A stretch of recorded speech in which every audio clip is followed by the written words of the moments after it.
Peace, friends. Peace, Mikkel. My name is Mikkel White. I am the pastor of the South Lansing campus of Sycamore Creek Church. Joining me this morning is Tiffany. Hi, I'm Tiffany Norday, the worship producer here.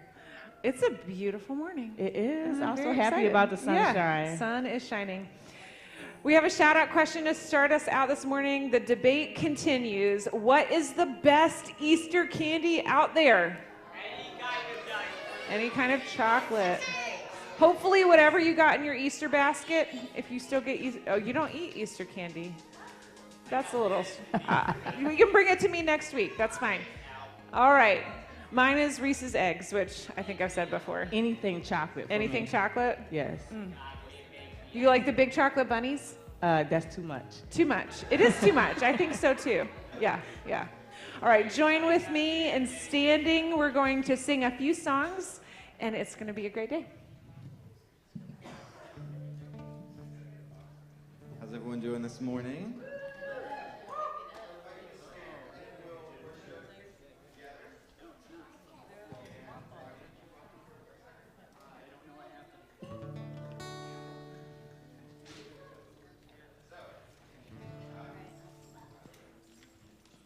We ran into a slight technical, that like slid in just a little bit, so we'll have to check that out. Anyway, so glad you're here this morning, and now we're going to get into the worship songs that Mikkel alluded to a moment ago. So, join with us.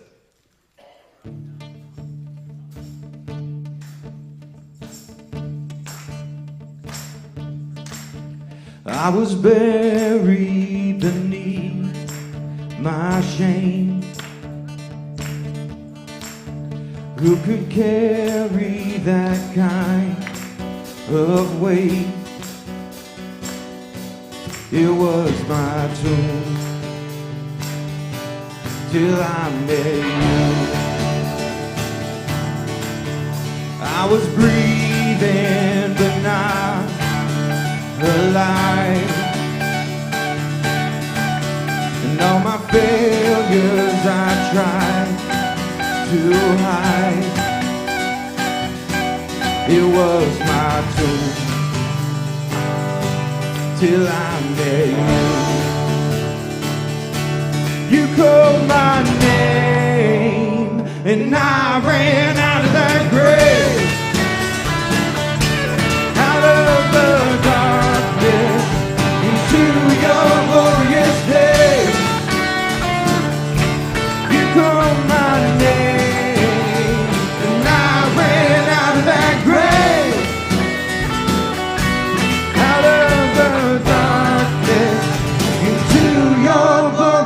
day.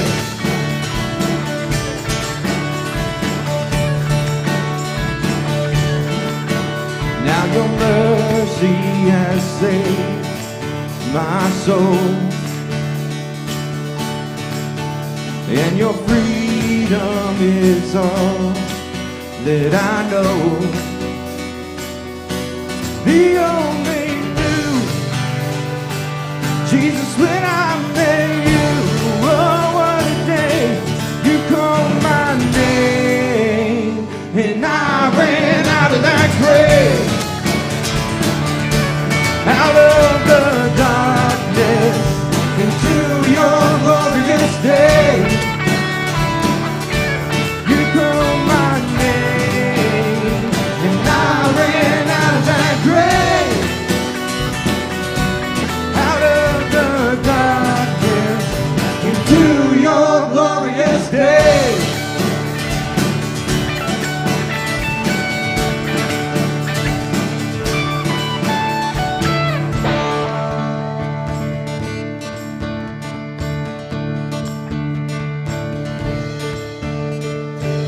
I needed rescue, my sin was heavy, but chains break at the weight of your glory.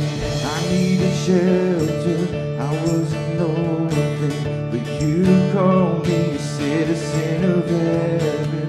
When I was broken, you were my healing. Now your love is the air that I'm breathing. I have a future, my eyes are open, 'cause when you call my name, I ran out of that grave.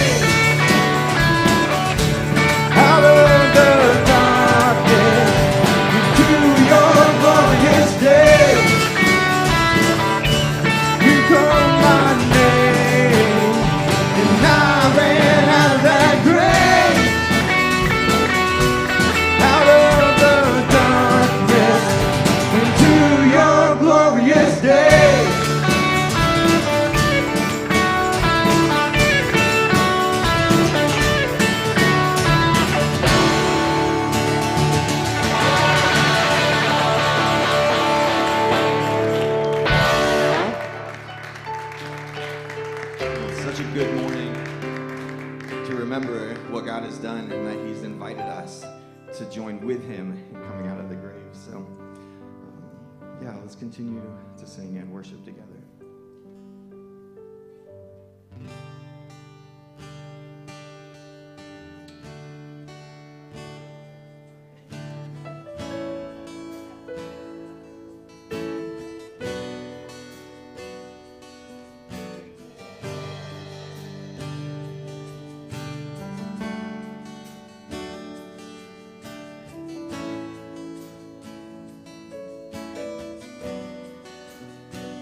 You are here, moving in our midst.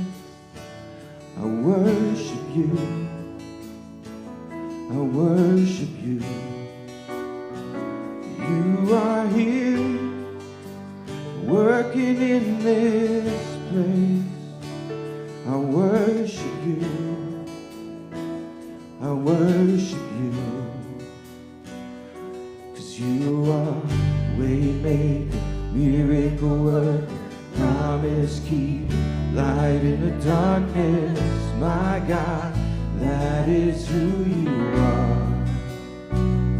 'Cause you are Waymaker, miracle worker, promise keeper, light in the darkness, my God, that is who you are.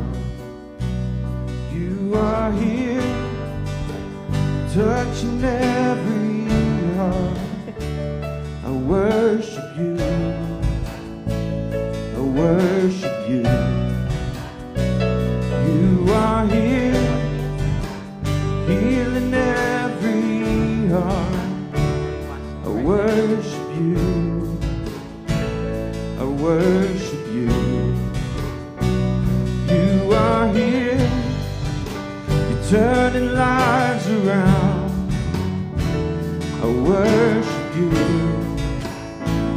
I worship you. You are here, you're mending every heart. I worship you, oh, I worship you. 'Cause you are Waymaker, miracle worker, promise keeper, light in the darkness, my God, that is who you are. 'Cause you are Waymaker, miracle worker, promise keeper, light in the darkness, my God, that is who you are. That is who you are. That is who you are. That is who you are. That is who you are. That is who you are. That is who you are. That is who you are. That is who you are. You are Waymaker, miracle worker, promise keeper, light in the darkness, my God, that is who you are. You are Waymaker, miracle worker, promise keeper, light in the darkness, my God, that is who you are.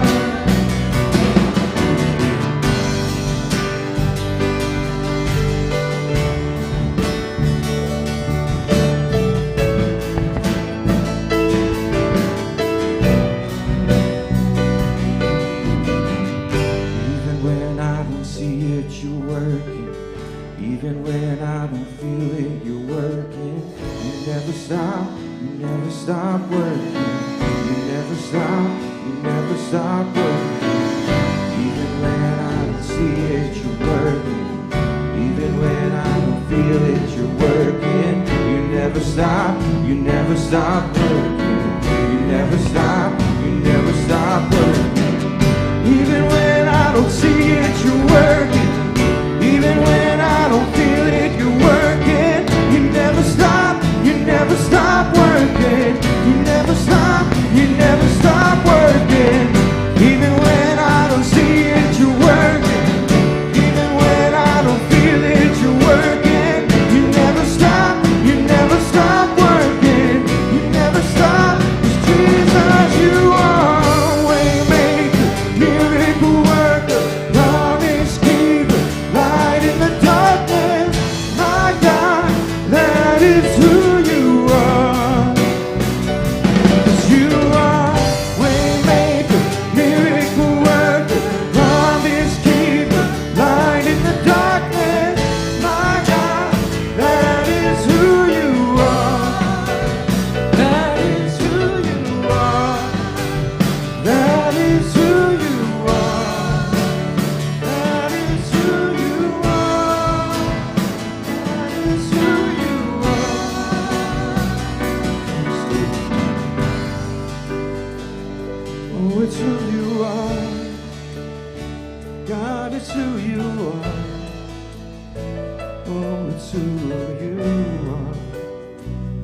join God in thanking God for this team leading us in worship this morning.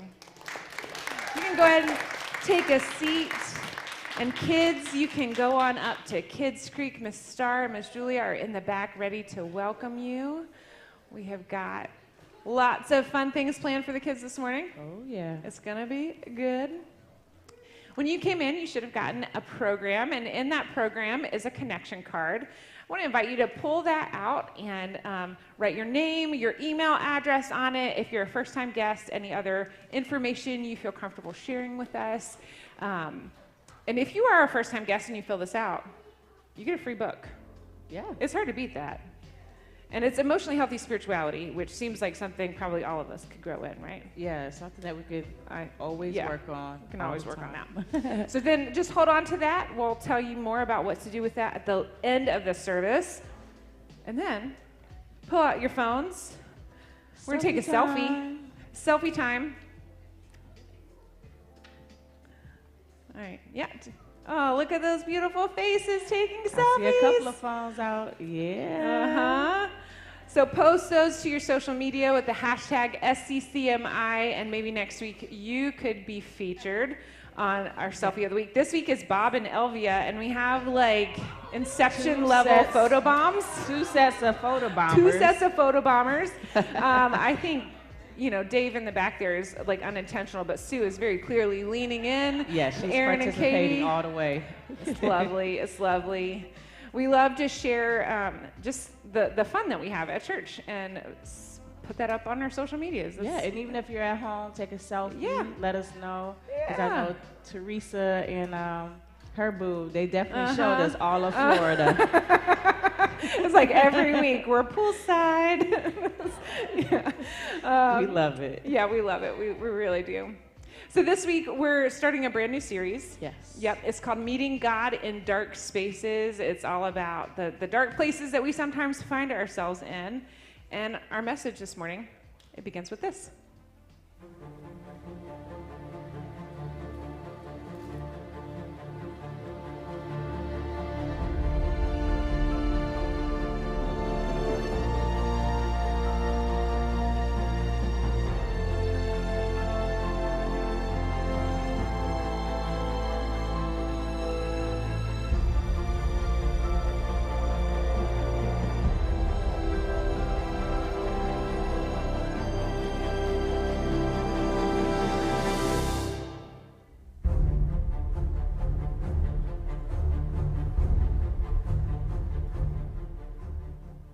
All right, so there's something that we've got to do. If you've been around church at Easter before, then you might be familiar with this. I'm going to say Christ is risen, and then you say he is risen indeed. Okay, but you got to say it like you mean it. All right. There's not a whole lot of us here this morning, so you got to say it loud, right? They got to hear it on the streaming, okay? All right. Christ is risen. He is risen indeed. Oh, that was awesome. It's like you've done this before. I love it. As I said earlier, my name is Mikkel White. I'm the pastor of the South Lansing campus of Sycamore Creek Church. We are 3 campuses. Actually, so I lead this one, and Eastwood is our brand new campus, and they had their very first worship service this morning at Groesbeck. So, woohoo! That's awesome. And that's being led by Pastor Tom Arthur. He is our lead pastor. And then we have another established campus in Potterville, and that's led by Pastor Mark Opperly. And one of the things that I love about being on a team of pastors is that we work together on our sermons. We give each other feedback. We share stories. And as we were preparing for this sermon, Pastor Mark told me a story about a time that he went in 2017 with his family on a camping trip out west. Yeah, and they're very little. They are like grown people now, the kids are. So this was in 2017, and they went to Mount Rushmore. And while they were there, the air conditioning in their vehicle went out. So, of course, they had to adjust all of their plans. And one day, Jana, Mark's wife, took the car to get the air conditioning fixed. And Mark took the kids to Wind Cave National Park. And they explored this cave. And he said the most memorable part of this experience was the moment when the tour guide turned off all the lights. Everybody turned out their flashlights. I'm sure there was some light in this picture because you can see something, right? But like, it was pitch black dark. You can't see your hand in front of your face. There's no light available.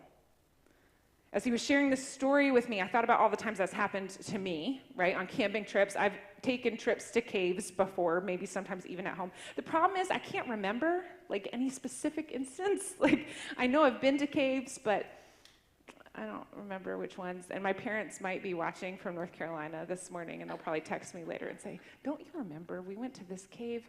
I don't remember. I just know I've experienced it. So maybe that's where you are this morning as well. Today we're starting a new series. It's called Meeting God in Dark Spaces, in spaces like caves. And it's based on some content from Grace Church in Florida and a book by George Acevedo called Everybody Needs Some Cave Time. One of the things that we do here at Sycamore Creek also is that we'll pause throughout the service and just give you a chance to talk, give you a chance to process and connect some dots and think about what we're talking about. And so our first question for discussion is this: what's the darkest place that you've ever been? A cave or a mine, outside, a dark room? Do you have a specific story like Pastor Mark, or are you more like me and you only kind of remember some vague things that maybe happened one time? Take a minute and talk about it. Turn to someone, move so that you can sit by someone. If you're joining us online, you can put it in the chat. Let's take a moment and talk about it.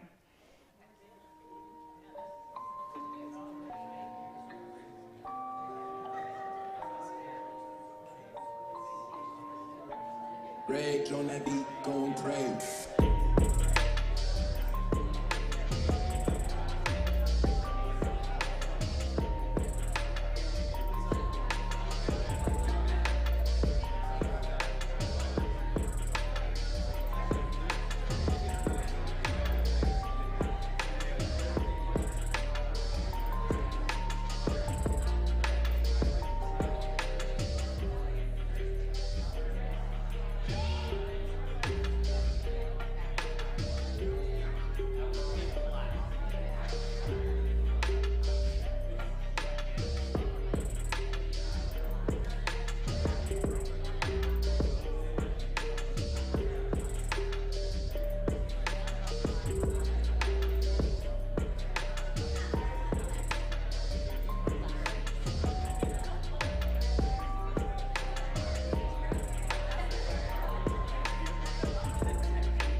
So I hope that you will share some of your stories with me later.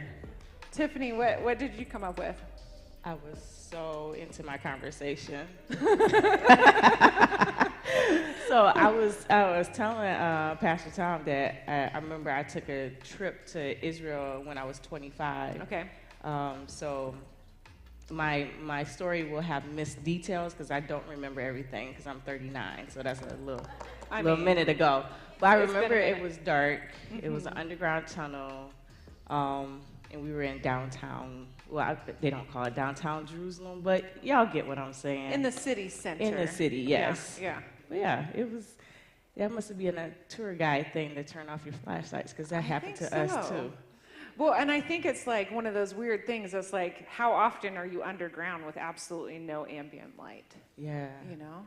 So you got to experience it, but it's a little disturbing, isn't it? It was, because we were in a tight space. Ooh. So we basically had to rely on the person that was in front of us to make it through the tunnel. Wait, you were walking with the lights on? Yeah, so it wasn't really a tall tunnel. We were all hunched over. I don't think I would enjoy that. I don't think I'll enjoy that. So we'll be looking throughout this series at biblical stories of men and women who spent time in literal caves. And these cave experiences were defining moments for these men and these women. And today, on Easter Sunday, I want to suggest that Just like they spent time in caves, we also spend time in sort of metaphorical caves, in our own caves that can be our own defining moments. Each of the caves that we look at will be like smaller caves in a bigger system of a cave that we might call the cave of life. And in the cave of life, we have a choice. We have a choice whether we're going to seek God or hide from God. So next week, we're going to talk about Elijah in the cave of depression. After an unbelievable battle with the prophets from Baal on Mount Carmel, literally and emotionally, Elijah slips into a dark cave of depression. He couldn't see his way out. It was just too dark.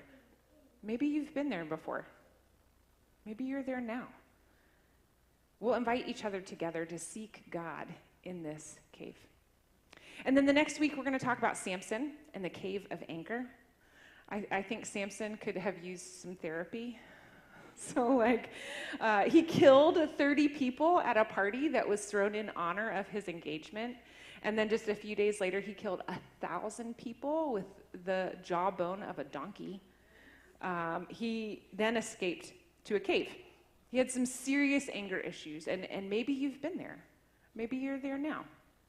We'll invite each other together to seek God in that cave. And then finally, we're going to look at Mary and Martha in the cave of grief. Mary and Martha agonized over the death of their brother Lazarus. Grief, like a tidal wave, just threatened to overwhelm them. Their brother was dead, and they were lost in their grief. Maybe you've been there before. Maybe you're there now. We'll invite each other together to seek God in that cave. And what we'll find for each of these biblical characters is that they experienced the reality that life can leave us bruised. Life is iffy. It has a big IF in the middle of it. It's iffy.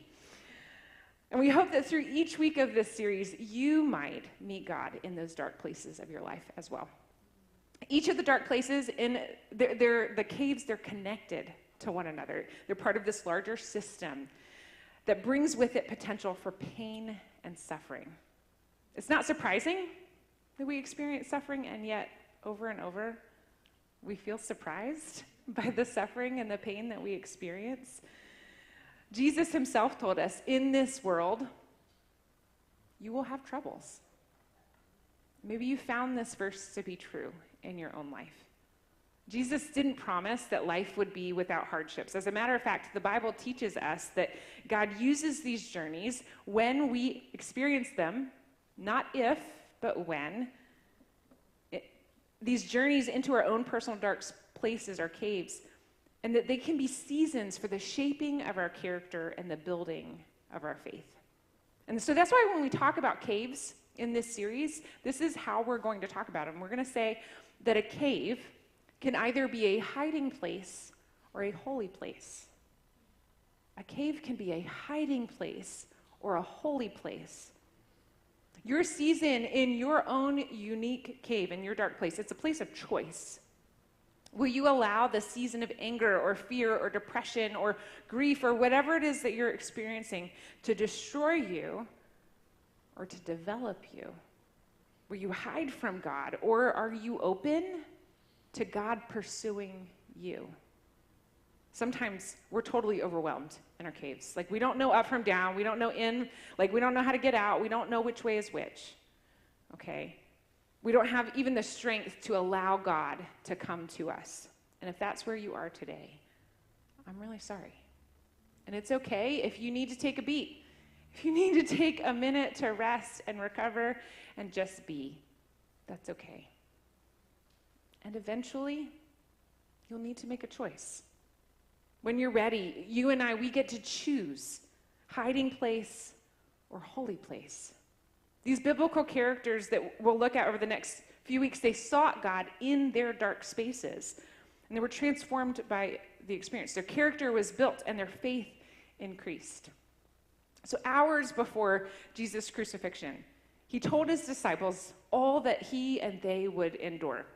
And then he told them, you're going to experience dark places. And there's hope. Remember that verse that I quoted from Jesus where he said, in this world you'll have troubles. Well, here's the rest of what he says. I've told you these things so that in me you will have peace. In this world you will have trouble, but take heart. I have overcome the world. Yeah, we're going to have troubles. Yeah, we're going to have dark times. And we can rest assured that no matter what the world throws our way, we're connected to the one, to Jesus, who has overcome the world. Notice that in this verse he says, so that in me you may have peace. Followers of Jesus are given this promise of supernatural peace as we walk into and out of our unique caves, that we can take Jesus with us. So on this Easter Sunday, it's appropriate and right that we start the series in what's kind of the end of the dark places. The last of them is the Cave of Resurrection. This is the story, where the story of life in our lives is going. So we're spoiling the ending, okay? So it's a spoiler alert, all right? The dark place, this cave, it's a cave of victory. This is a cave of overcoming. It's a cave of deliverance, a cave of healing. But the cave of resurrection starts with the cave of death. You may already know the story about Jesus' death, but let's review it. The religious and political leaders conspired to kill Jesus, and they succeeded. He died. From Friday afternoon to early Sunday morning, Jesus was dead. There was no breath, no pulse, no blood flow, nothing. And then early on Sunday morning, in Matthew's gospel, his story of Jesus' life, Matthew tells us that Mary Magdalene and another Mary made their way to the tomb, which was a cave. And it was where Jesus' dead body had been buried. Had 3 days earlier, an earthquake and an angel had rolled the stone away from the cave. And this was not to let Jesus out. It was to let us in. Have you ever thought about the cave of resurrection that way? The stone was moved not to let Jesus out. Like, Jesus didn't really need to move the stone to get out. It was to let us in. The Marys look into the tomb and they see an angel. Matthew tells us what the angel said to them. Don't be afraid, for I know you're looking for Jesus who was crucified. He's not here. He's risen, just as he said. Come and see the place where he lay. Jesus' cave of death was empty. What they expected was not there. He is not here. He is risen. I think that's worth repeating. Will you say that with me? He is not here. He is risen. This is the cave of resurrection.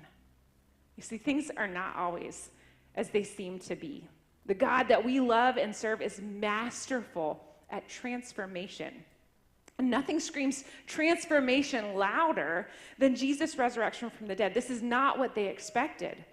The Marys came to the cave expecting a dead body that they would tend to with burial spices, and instead, they found an empty tomb. Frederick Buechner, a great writer on the spiritual life, wrote that resurrection means the worst thing is never the last thing. There's good to come. Resurrection means that the worst thing is never the last thing. Through Jesus, there's always good to come. Take heart, he says, I have overcome the world. The worst thing for Mary's and the disciples and the band of Jesus' followers, it actually happened. The very worst thing happened on Good Friday. It was the cave of death. The worst thing they could imagine. It was Friday. But Sunday is coming. Surprise, he's not here. He's risen. The worst thing is never the last thing. So this brings us to our next question for discussion. We're each showing up this morning with very real fears and hopes and dreams. Many of us have some very real and raw pain, some anxiety, some fear. It might be too much to fully discuss, but I want to give you a chance to reflect and to process this. So I'm going to give us an out. We're going to have a minute and a half, but you don't have to talk for the whole time. Take some time and ponder this question. And then when you're ready, turn to someone and answer in 1 or 2 words. Where do you need peace this Easter? Take some time and reflect on it.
So this might be something that you continue to reflect on throughout the day. I was finding it hard to summarize where I'm longing for peace in just a couple of words. The best I could come up with is like internal peace, like so not only like, you know, confidence in maintaining boundaries and in like peace decisions, but also being able, like when I'm activated, when my nervous system is activated, being able to come back down to baseline and like find that internal peace, like in my body. Yeah. And you came up with 4 words. Yeah, I said I needed 2 more words. I mean, I had like a few sentences, so it's okay. But yeah, it is difficult to come up with that. Yeah. It's a good reflection question to continue to think about. Yeah, yeah. So yours was a sense of stability, right? Yeah. Did you say that just now? I think, yeah. Okay. All I right. said that. Yeah. So I hope that you'll continue to just process that and reflect on that and maybe ask God for peace in those few words. Like I said earlier, we're part of a team of pastors here, and Pastor Mark was helping out with this sermon. And so our next segment is actually going to come from him. We're going to watch on video our next segment.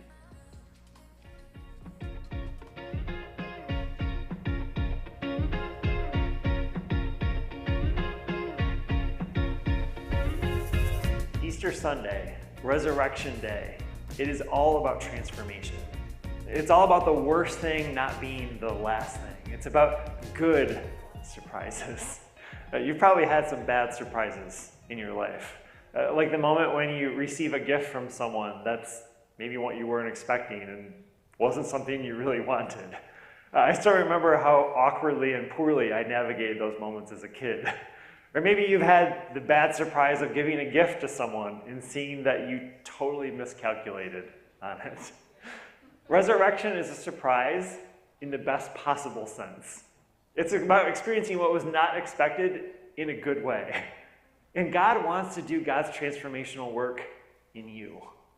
Here's a question today for Easter Sunday. How can Jesus transform me in the cave of resurrection? Or you? What can happen to us as we peer into the cave of resurrection? I could easily spend the next several hours answering that single question, but you probably want to get on with your day. I get it. So I want to focus on one aspect of the transformation that Jesus can do for us in the cave of resurrection. Now remember, the resurrection isn't just about Jesus escaping a tomb. It's about inviting us into the cave of resurrection. So yes, this will be a one-point sermon today. It's Easter. Let's keep it simple. Good idea, right? So here's the one point. Jesus transforms my wounds into his scars. Will you say that with me, please? Jesus transforms my wounds into his scars. Let's go back a few days before Easter Sunday. So after Jesus' arrest and the trial with the religious and political leaders of Jerusalem, Jesus is beaten almost to death. And then he carries the cross that he will die on down the road. And once on the outskirts of Jerusalem, on a garbage heap called Golgotha, the place of the skull, Jesus is nailed to the cross. Now, Matthew gives us this matter-of-fact commentary on what happened. After they had nailed him to the cross, the soldiers gambled for his clothes by throwing dice. Now, historians tell us that a Roman crucifixion was extremely painful. And it's easy to gloss over this when we put crosses on everything as decorations. As a reminder, these are torture devices. We might as well put up gallows or electric chairs as decorations. It's really a bit morbid, actually, if we stop and think about it. Now, typically in a crucifixion, spikes were driven between the bones of the lower arm just above the wrist. Now, there isn't always agreement as to how the spikes were nailed to the feet. Now, some had them nailed to the sides of the cross, while others think the feet were nailed to a footrest. Regardless, Jesus lingered for several hours before dying, somewhere around 3 p.m. on that awful Friday. Now, the spikes in his hands and those in his feet left wounds on Jesus. Now, John's account of Jesus' life is the only of the 4 gospel accounts of Jesus' life that gives us detail about a wound in Jesus' side. Asphyxiation was the most common cause of death for a Roman crucifixion. The crucified person would stand on the foot spike to breathe in and then relax to breathe out, but obviously it was extremely painful to do so. So when exhaustion took over, the person on the cross would simply smother and they'd die. Now, to hurry along the death of the men being crucified that day, the Romans broke the legs of the 2 men who hung with Jesus. But by the time they got to Jesus to break his legs, he was already dead. So to make sure he was dead, John gives us this detail of what they did. One of the soldiers, however, pierced his side with a spear, and immediately blood and water flowed out. Now, the lack of any physical reaction by Jesus to a sharp spear into his side assured the Romans that Jesus was indeed dead. And significantly, the spear left a wound on Jesus too. So stay with me here. 3 days later, Jesus is resurrected. The 2 Marys tell the other disciples that Jesus is alive, and that all happens on Sunday morning. Now, later that Easter Sunday evening, Jesus mysteriously appears to the fearful disciples locked away in a room. And he says to them, "Peace be with you." And then John gives us this critical detail. After he said this, he showed them his hands and side. The disciples were overjoyed when they saw the Lord. Now notice that detail that Jesus showed them his hands and his side. Jesus showed them his scars. His scars. Now notice that I did not say his wounds, I said scars. There's a huge difference between wounds and scars. Now, in preparing this sermon for today, I've been thinking for the past several weeks about the differences between scars and wounds. Wounds require treatment. If you have a wound, you need to treat it as part of the repair process. And sometimes people have to go to wound care centers, right, to get still sensitive, still sore wounds treated over time. Wounds require care and attention. Now, in contrast, scars don't. Scars are healed wounds. Scars tell stories. I have lots of scars on my body. I have a scar in my eyebrow where I fell into a counter at my grandparents' house when I was quite young. I have a scar on my cheek from a blow from my younger brother. I have a scar on my knee from playing dodgeball with the men of our church downtown at Central United Methodist. I have other scars on my knees from 3 different knee surgeries. I have scars on my abdomen from an emergency appendectomy in 2017, just weeks before that trip out west where we visited Wind Cave. I have scars on my chin from splitting it open on the monkey bars as a 5th grader. I have scars on my left hand pointer finger from slicing it open with a utility knife that slipped. I could go on and on with my scar list. I have a lot of scars on my body. And each of my scars They tell a story. I'm not going to tell all those stories right now, but you can ask me about it later if you're curious. And here's the thing about our scars. Our scars tell stories. They're testimonies. Testimonies of what others did to me, of things I did to myself that left an injury where I was wounded, but now I'm healed. A scar is a wound that has healed. This seems like a good time to tell some scar stories. So here's our final discussion question for today. What's a scar that you have, and how did you get it? Let's take a moment and discuss that.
I hope nobody made it weird.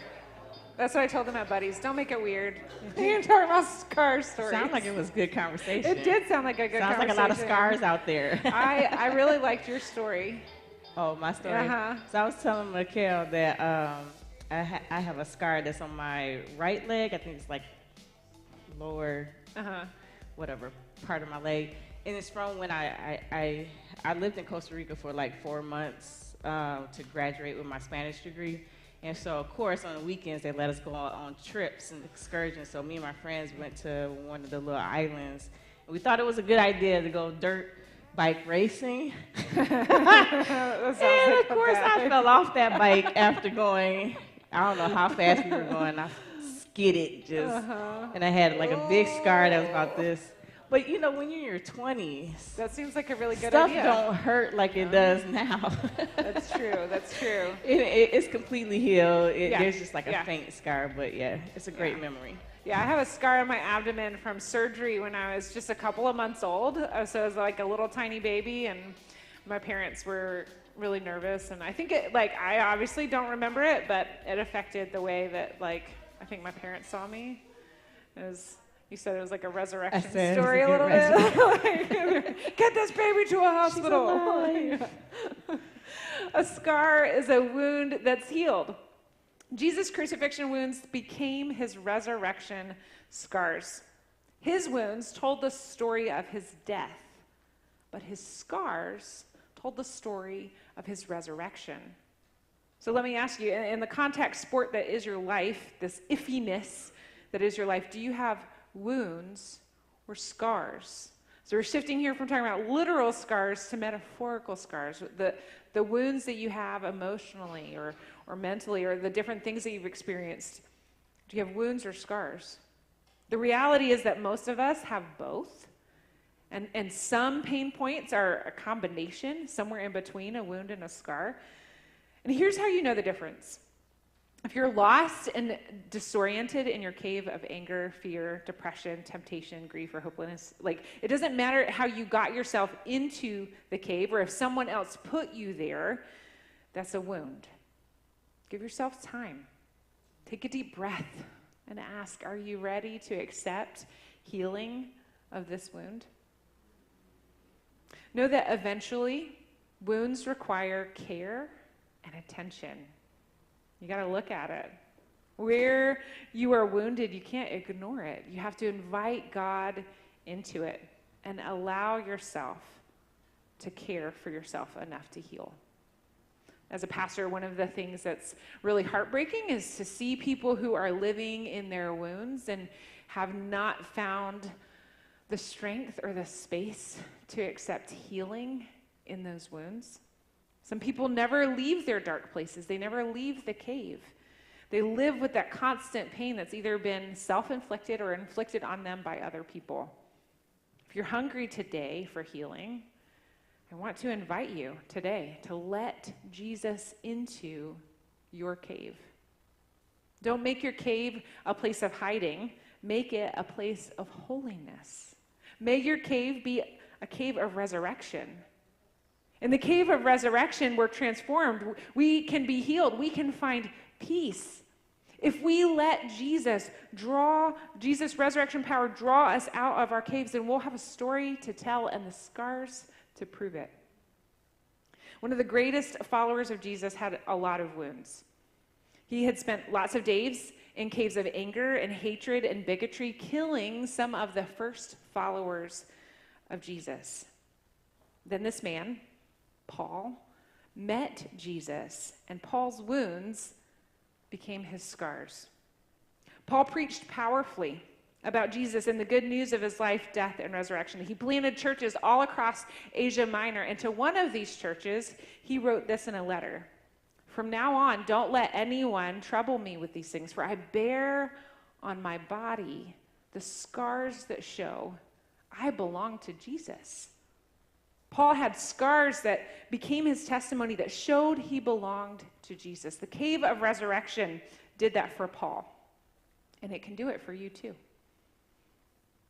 God is in the business of turning our wounds into his scars. And this Easter, whatever place that you're in right now, whatever dark place you're in, Jesus wants to do that for you. The cave of resurrection is like a safe haven that declares that your wounds do not have to win. God can transform your wounds into his scars. Jesus is the one who rose victorious over sin, death, hell, and the grave. And he did this for you, not so that you would stay in that cave, but so that you'd experience the transforming power of God and God's love and grace shown through Jesus. This Easter, may we go forth as people who have experienced dark places and who invite God into them so that we can encounter God in those dark places. May we allow God to work through us to transform our wounds into his scars. And may we take those scars and use them to tell stories of the transformation that we've experienced in God, and the stories of where God has healed us and transformed us. That's my prayer for you. That's my prayer for me, for our community today. Amen. If you're looking for some places to get connected here at Sycamore Creek in our community, we would love to connect with you. Let's take a minute and hear about some of those ways. Springtime, a time for rebirth, a time for contemplation, and a time for the birds and the bees. I'd like to bring your attention to some springtime facts for these au naturel announcements. I got you there, didn't I? Birds are so cute, and they can see Earth's magnetic fields due to a special protein in their eyes. This helps them to stay together, and the connection card can help you to stay together too. Get connected and take a next step at sycamorecreekchurch.org/connect. During a bird's long migration, they're always one step ahead. You can be one step ahead too by saving the date for our celebrations at Waldemar, worshiping in the community, July 2023. Now bees are responsible for chocolate, coffee, strawberries, and all the wonderful things you love. And that's especially important for our Community Garden Work Day at Eastwood on April 15th, 10 to 12 p.m. We're certainly seeing a change in spring with all of that rain. That tells the bees and the birds and the bears to come out of hibernation. Come out of your own hibernation this April with the Understanding Racism workshop. Learn something new, ask your questions, and learn together more about understanding racism in a workshop in 6 sessions, Mondays throughout April and May. Register today at tinyurl.com/corespring23. That's CORESPRING 23. Your giving makes everything here possible at Sycamore Creek, from special events and holidays to supporting mission in Nicaragua. You can give at sycamorecreekchurch.org/give on the app, through mail, or the blue buckets at your seat.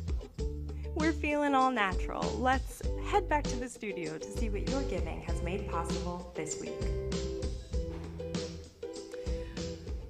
All right, so remember how I said that I'd tell you what to do with the connection card at the end? You can mark your next step and drop it in the blue bucket. If you have any giving this morning, you can drop that in the blue bucket as well. And if you're a first-time guest, don't forget to pick up your free book. Yes. This week, our celebration of giving is about the Happy Hour.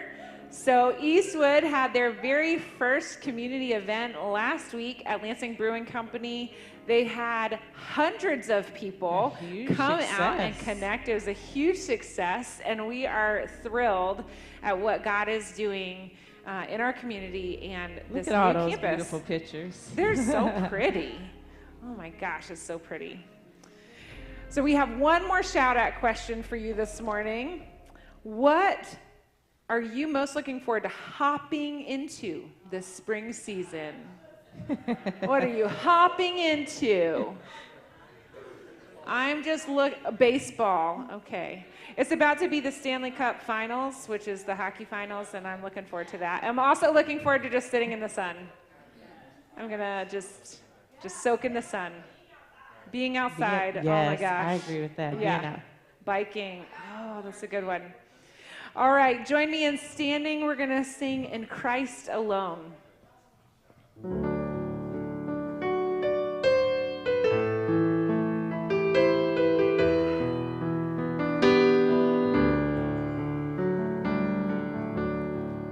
In Christ alone, my hope is found. He is my light, my strength, my song. Cornerstone, the solid ground, founded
Amen. Praise God.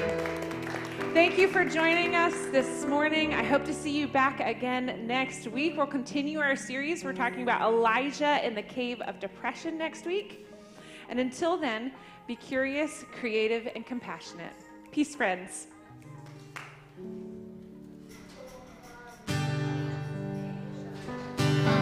And out of that grave, out of the darkness, to your glorious day.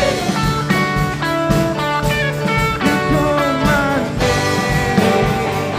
I ran out of that grave, out of the darkness, to your glorious day.